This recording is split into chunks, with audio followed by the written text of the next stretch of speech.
জীবনে অনেক ফ্রেন্ড ছিল, কিন্তু তোদের মতো কেউ হবে না রে। প্রতিটা মুহূর্তে আমি তোকে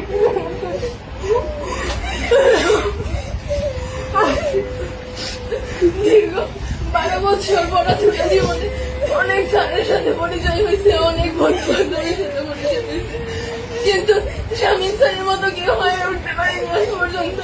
আর তোদের মতো ফ্রেন্ড আজ পর্যন্ত হয়ে উঠতে পারেনি। আমি ক্লাসের মধ্যে অনেক কথা কাউন্টার দিতাম যাতে অনেকে বিরক্ত হতো। সবাই আমাকে ক্ষমা করে দিও। আমার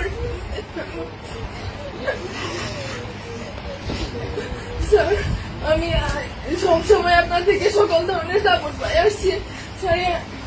কোনো সময় আপনাকে শুধু স্যারের চোখে না, আপনাকে আমার বড় ভাইয়ের চোখে, একজন আদর্শ গাইডলাইনের চোখে দেখে আসছি স্যার। ভবিষ্যতে আমি চাই আপনার কাছে আদর্শ একজন শিক্ষার্থী হয়ে ফুটে উঠতে চাই। আমি